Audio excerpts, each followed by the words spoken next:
Hello students, कैसे हैं आप सब। Welcome to Logical Academy again. बच्चों, कल आपने मेरी +2 की क्लास देखी जिसके अंदर हमने कुछ स्टडी नहीं की, हमने सिर्फ इंट्रोडक्शन की। क्या की मेरे बेटा? इंट्रोडक्शन। कि +2 क्लास में आने के बाद कैसे हम अकाउंट्स पढ़ेंगे, कैसे हमारे डाउट्स लिए जाएंगे, सब कुछ हमने पढ़ा। होप सो वो पूरा लेक्चर आपको समझ आया है। अगर किसी भी बच्चे को किसी भी प्रकार की कोई भी दिक्कत है तो आप मुझे, ये ऊपर दोनों नंबर डिस्प्ले हैं आपके पास, आप मुझे व्हाट्सएप भी कर सकते हो, आप मुझे कॉल भी कर सकते हो। ठीक है जी। आज है हमारा लेक्चर नंबर 2। लेक्चर नंबर 2, कल जो हमारा लेक्चर नंबर 1 था उसमें जस्ट इंट्रोडक्शन थी कि कैसे बच्चा +2 में आता है, कैसे आप सब कुछ पढ़ने वाले और क्या हमारे वर्ल्ड में प्रॉब्लम चली हुई है। ठीक है जी। आज हम अपनी पर्टिकुलर क्लास स्टार्ट करेंगे, ठीक है, जिसमें आज हम सिर्फ स्टडी की बातें करेंगे और कोई भी हम बात नहीं करेंगे सब्जेक्ट की क्या इंफॉर्मेशन है, कैसे आपके पार्टीशन है बुक्स का, कितने मार्क्स की कितनी बुक्स हैं, वो सब हम कर चुके हैं। ठीक है जी। तो आइए बेटा, हमारे सब्जेक्ट का नाम है बच्चे अकाउंट्स। क्या नाम है मेरा बेटा? अकाउंट्स। देखो, चैप्टर कौन सा शुरू करेंगे, कब शुरू करेंगे, वो बात की बात है। अभी मैं आपके बेसिक्स पे काम करूंगा। मैंने आपको अपने लास्ट वीडियो में भी बताया था बच्चे कि मैं ये एज्यूम कर चलूंगा कि मेरे जितने भी +2 के स्टूडेंट्स हैं उनका थोड़ा सा बेसिक कमजोर है। हो सकता है कुछ बच्चे ऐसे हों कि सर हमें +1 अच्छे से आती है, तो आपके लिए भी इस लेक्चर में कोई प्रॉब्लम नहीं है। आपको भी ये लेक्चर जरूर देखना है क्योंकि जो बातें मैं आपसे करने वाला हूं वो पूरा मुझे +2 में काम आना है। ठीक है। तो सबसे पहले हम शुरुआत करते हैं। हमारे सब्जेक्ट का नाम है अकाउंट्स। तो मुझे बताओ बच्चे कि मतलब क्या है अकाउंट्स का। आप सबने बोला हमने पूरे +1 में अकाउंट्स पढ़ी है जी, अकाउंट्स सबसे मुश्किल सब्जेक्ट है, अकाउंट्स सबसे इजी सब्जेक्ट है, अकाउंट्स तो समझ ही नहीं आता, अकाउंट्स तो बहुत इंटरेस्टिंग है, हर तरह की बातें हुई होंगी। क्या आप मुझे बता सकते हो अकाउंट्स है क्या? ओके, अब मैं बताता हूं बच्चे कि अकाउंट्स है क्या। अकाउंट्स वर्ड को समझने के लिए एक वर्ड है जिसका नाम है फाइनेंशियल इंफॉर्मेशन। क्या नाम है जी? Financial information. इस वर्ड को पहले हमने समझना है। जैसे ही ये वर्ड क्लियर होगा उसके तुरंत बाद आपको अकाउंट्स क्या है ये भी क्लियर हो जाएगा। Financial information is a combination of 2 words, one is finance, another one is information. बेटा, फाइनेंस का मतलब होता है मनी। क्या मतलब है जी फाइनेंस का? फाइनेंस मींस मनी या फिर कैश, पैसा, कुछ भी कह सकते हो आप। और इंफॉर्मेशन मतलब इंफॉर्मेशन, किसी चीज की जानकारी, नॉलेज। तो क्या हुई financial information? Any information which is related to money. अगर किसी भी इंफॉर्मेशन में मनी इन्वॉल्व है, आपको कोई इंफॉर्मेशन पता चली, किसी ने बोला कि यार मैंने 1 लाख के गुड्स सेल कर दिए, तो इंफॉर्मेशन आई आपके पास, क्या सेल में मनी इन्वॉल्व होती है? हाँ जी, वो कह रहा है 1 लाख रुपीस की गुड्स सेल की हैं। तो बच्चे यानी कि ये आपको कौन सी इंफॉर्मेशन मिली है? ये आपको फाइनेंशियल इंफॉर्मेशन मिली है। मैं आपको कुछ एग्जांपल बताऊंगा फाइनेंशियल इंफॉर्मेशन के। ठीक है जी। उसके बाद आपको अच्छे से क्लियर हो जाएगा कि अकाउंट्स क्या है और फाइनेंशियल इंफॉर्मेशन क्या है। Any information related to money is called financial information.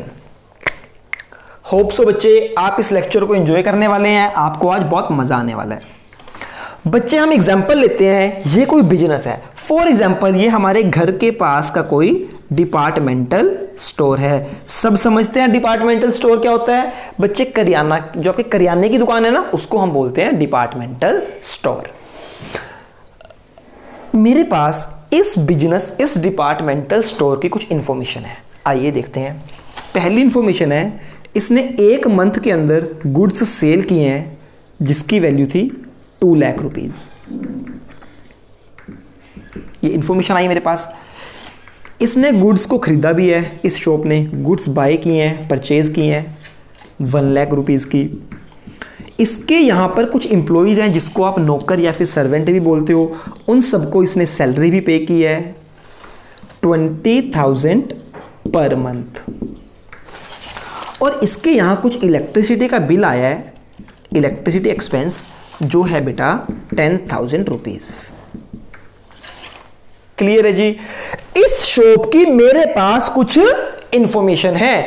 ये कौन सी इंफॉर्मेशन है कि सारी की सारी इंफॉर्मेशन आप चेक कर लो, गुड्स सेल करने में भी मनी इन्वॉल्व है, गुड्स बाय करने में भी मनी इन्वॉल्व है, सैलरी इतने की दी और एक्सपेंस इतने के पे किए। तो मेरे बच्चे हम इसको कह सकते हैं इस शॉप की हमारे पास कुछ फाइनेंशियल इंफॉर्मेशन है। ठीक है जी, तो आपको समझ आया, that is called financial information. अब मेरा एक बच्चों से क्वेश्चन है, बेटा आपको पता है जो ह्यूमन माइंड है ना, कहा जाता है कि इसमें विकिपीडिया से ज्यादा डाटा स्टोर हो सकता है। अगर हम चाहें ना, अगर हम अपने माइंड को फुल यूज कर लें तो विकिपीडिया, आप चेक करते हो गूगल में विकिपीडिया पे कितना डाटा स्टोर है, इससे ज्यादा डाटा हमारे माइंड में स्टोर हो सकता है। पर हमारी ह्यूमन लिमिटेशन है, हम अपने पूरे माइंड को यूज करते ही नहीं या फिर कर ही नहीं सकते। जो कर सकता है उसके लिए वेल एंड गुड, पर हम जनरली बात करेंगे कि इतना माइंड हम यूज नहीं कर सकते, है ना।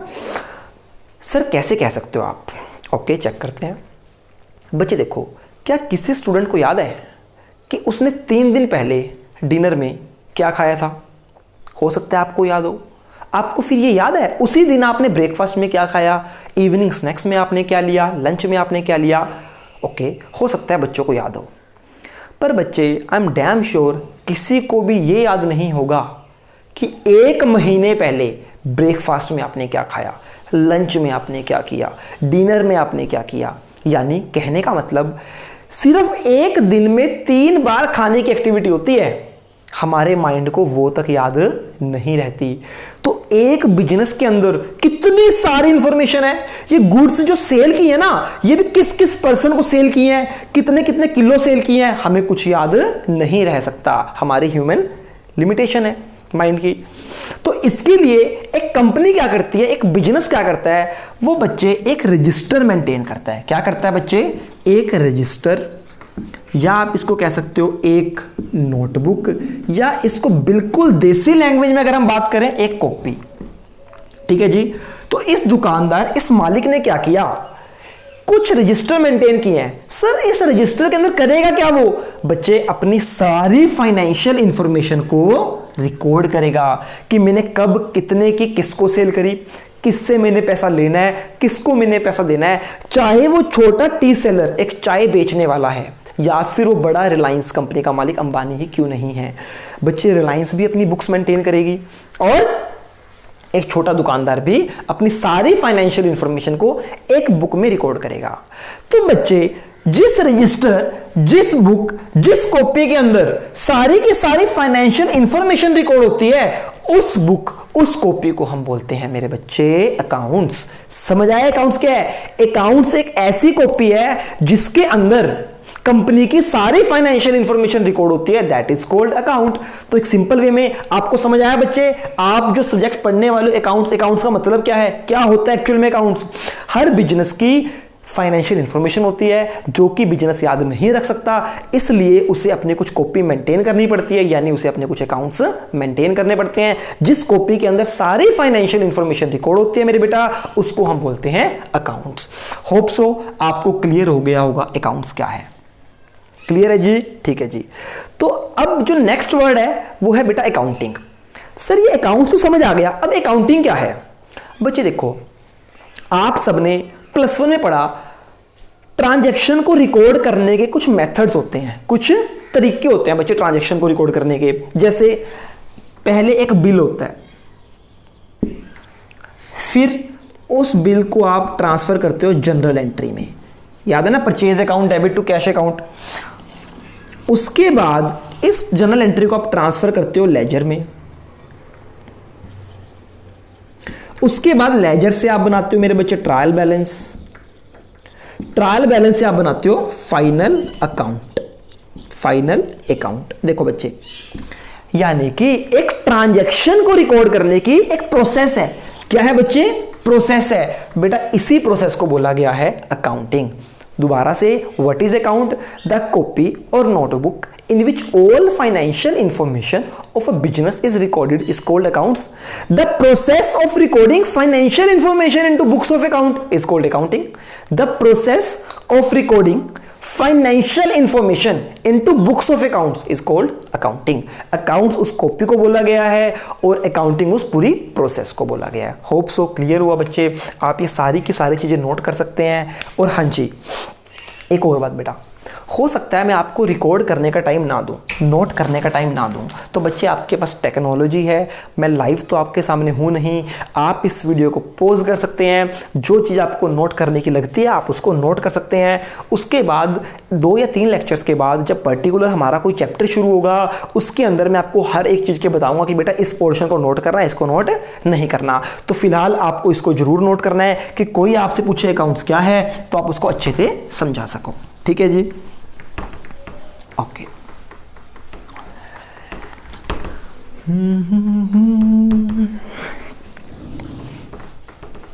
सर हमें लग रहा है अकाउंट्स अब समझ आ जाएगा। हाँ जी बेटा, आपको बिल्कुल सही लग रहा है बेटा, अब आपको अकाउंट समझ आ जाएगा।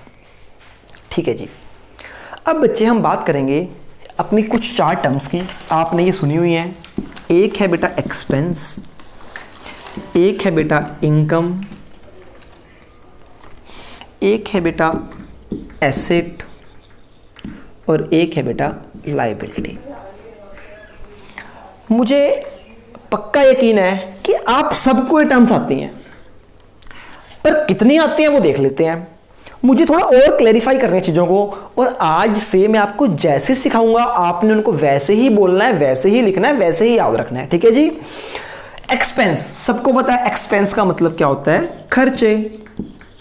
हमारी पॉकेट से जो भी पैसा गया है ना, जैसे हमने कोई बिजली का बिल पे कर दिया या फिर और क्या हो सकता है, सैलरी पे करी, कुछ परचेज किया, वो सब हमारे क्या है बच्चे? खर्चे। सिंपल सी बात है, आप सब जानते हो इसको, कोई बड़ी बात नहीं है इसमें। इनकम, इनकम का मतलब जो पैसा हमारे पास आया है, जो हमने कमाया है। ठीक है जी, that is called our income.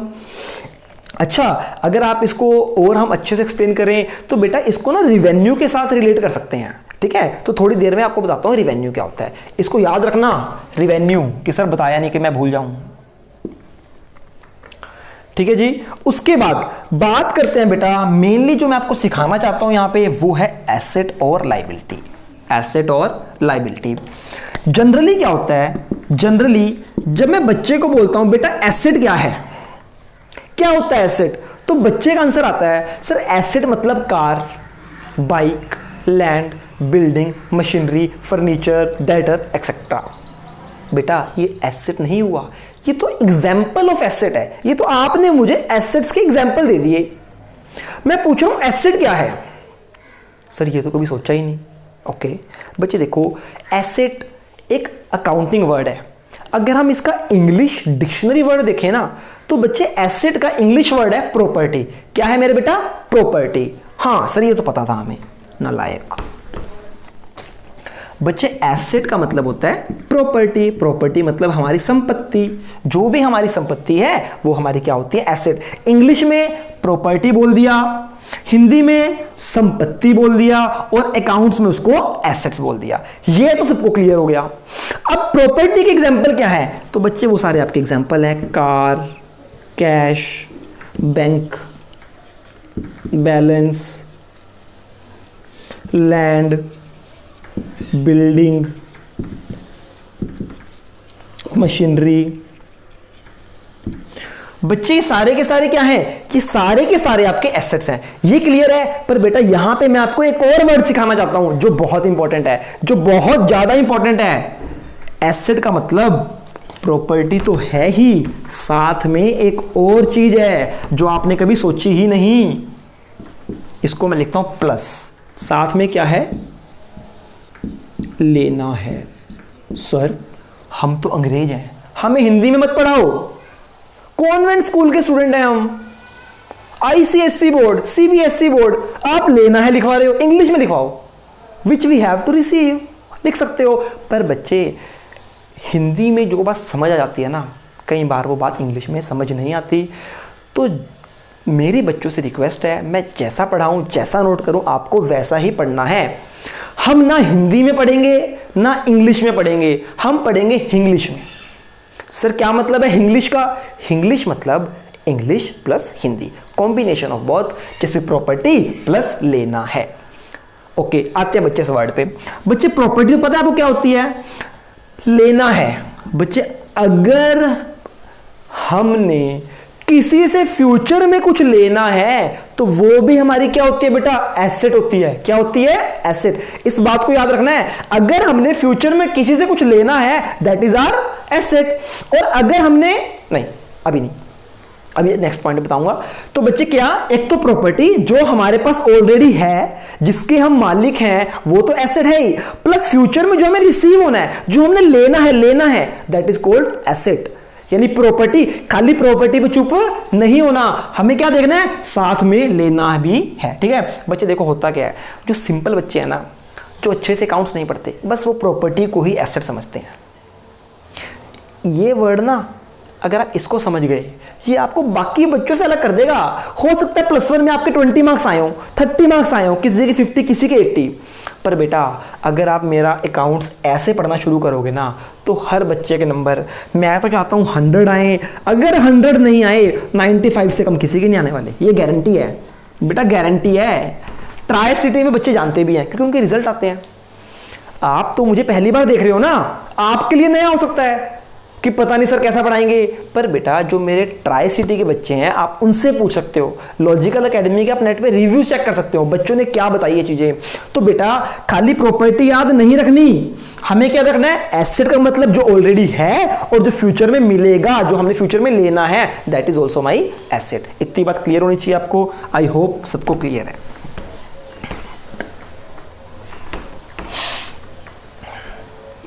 उसके बाद नेक्स्ट हमारी जो टर्म है दैट इज लाइबिलिटीज।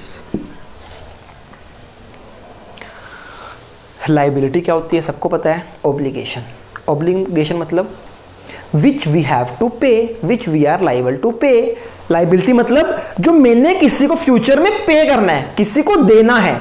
देखो अगर लेना है तो क्या है? एसेट है। अगर मेरे को देना है तो क्या है? लाइबिलिटी है। लाइबिलिटी मतलब बच्चे देनदारी, देनदारी, या which we are liable to pay, which we are liable to pay obligation. तो अगर इसको मैं समअप करूं बेटा, सिंपल सी बात, एसेट मतलब लेना है, लाइबिलिटी मतलब देना है, इतनी सी बात है। अगर आप सोच लो कि कोई चीज हमें फ्यूचर में पे करनी है तो भैया इसका मतलब लाइबिलिटी है, कोई चीज हमें रिसीव करनी है दैट इज एसेट, लेना है तो एसेट, देना है तो लाइबिलिटी। होप इतनी बातें आपको क्लियर हुई होंगी। सर चैप्टर शुरू करो, ये क्या फालतू की बातें कर रहे हो? अरे नालायकों, जब मैं वहां पे बात करूंगा ना ये एसेट है, लाइबिलिटी है, फिर सोचते रह जाओगे कैसे। तो पहले अपने आप को क्लियर करो दोबारा से कि एसेट होती है तो क्या होती है, लाइबिलिटी होती है तो क्या होती है। और हाँ जी बच्चे, आपको मैं एक और बात कहना चाहता हूँ बेटा, हो सकता है आपके +2 के फ्रेंड्स हों जिन्होंने अभी तक स्टडी स्टार्ट नहीं की, या जिन्होंने स्टार्ट तो किया है पर मजबूरी में किया है कि घर के पास कोई दीदी हैं जो M.Com पढ़ा जाती हैं और हमें पढ़ा देती हैं, कोई B.Com की स्टूडेंट से पढ़ रहा होगा, है ना। बेटा देखो मेरी फ़ीस बहुत ज़्यादा रिजनेबल है, वेरी रिजनेबल फीस है मेरी, है ना। हो सकता है किसी को ज़्यादा लगे, पर बच्चे बिल्कुल ज़्यादा नहीं है ये फीस। ठीक है, आप क्या कर सकते हो, आप अपने फ्रेंड्स को रिकमेंड कर सकते हो। +2 के जो आपको मैं लिंक दे रहा हूँ, जो डेमो क्लासेज हैं, आप अपने फ्रेंड्स के साथ शेयर कर सकते हो कि ये लो आप भी देखो, है ना बच्चे। देखो अपना भला तो सब करते हैं, इंसान कौन जो दूसरों का भला करे, है ना। और बच्चे कहीं ना कहीं मैं आपको पढ़ा रहा हूँ बेटा, देखो मेरे कुछ पर्सनल खर्चे हैं, है ना। अकेडमी का रेंट पे करना होता है, घर भी चलाना है, सारा दिन अगर पढ़ाऊंगा, है ना, तो मुझे बेटा कुछ फीस चार्ज करनी पड़ती है। बट ट्रस्ट मी, मेरी फीस बहुत ज़्यादा रिजनेबल है। अगर आप यमुनानगर लेवल तक चेक करो ना, तो कम अच्छा जो टीचर होगा वो कम से कम 20,000 रुपये लेगा, है ना, 20,000 रुपये। और बच्चे मेरी फीस तो आपको पता है ये कितनी रीजनेबल है, चंडीगढ़ में फीस 30,000, 35,000, 40,000 तक है।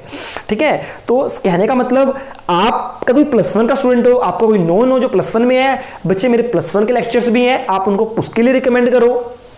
अब लॉजिकल एकेडमी आपके हाथ में, मेरे हाथ में नहीं है, मैं तो सिर्फ आपको जानता हूं, आपके फ्रेंड्स को आप जानते हो। ठीक है, इतनी बात क्लियर है जी आपको?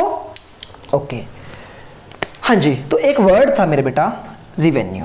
क्या वर्ड था आज? रिवेन्यू।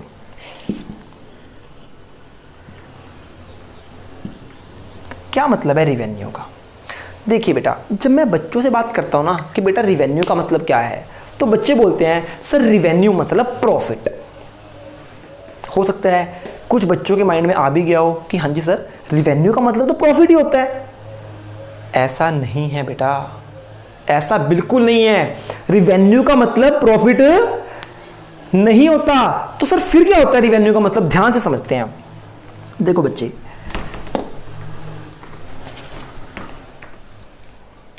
रिवेन्यू का मतलब है जितना कंपनी के पास पैसा आ रहा है, जितना भी पैसा आया ना मेरे पास, वो सारा का सारा रिवेन्यू है।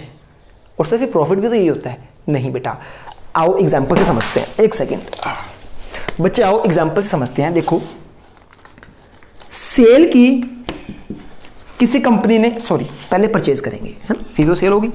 बेटा देखो, एक कंपनी ने परचेज की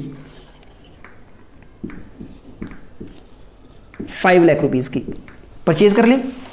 अब इस गुड्स को उसने मार्केट में सेल कर दिया, यही वाली गुड्स हैं, उसने सेल कर दिया इसको 7 लाख रुपीस में।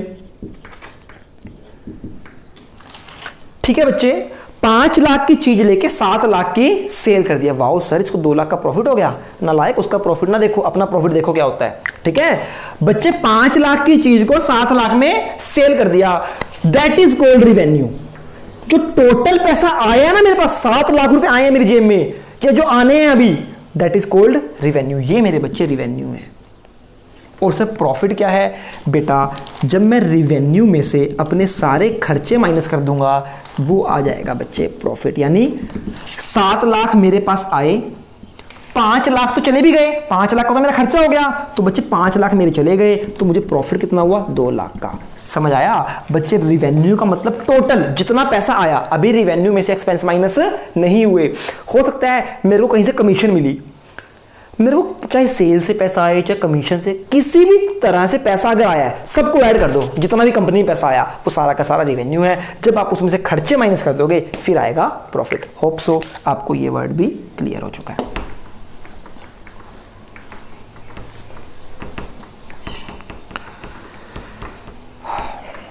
मेरे बेटा,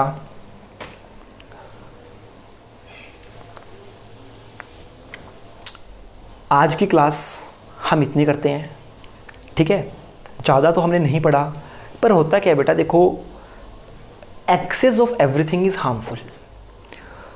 अभी ना आपने +1 की स्टडी को छोड़े हुए 1 महीना हुआ है, एकदम बर्डन आएगा ना तो आपको इंटरेस्टिंग नहीं लगेगा। अभी हम बस थोड़ा थोड़ा पढ़ेंगे, पर मेरी आपसे एक रिक्वेस्ट है, सर बताइए, हुक्म कीजिए। हाँ जी सुनो फिर। बेटा आपको जितना पढ़ाया है उतना पढ़ना है, फालतू कुछ नहीं पढ़ना।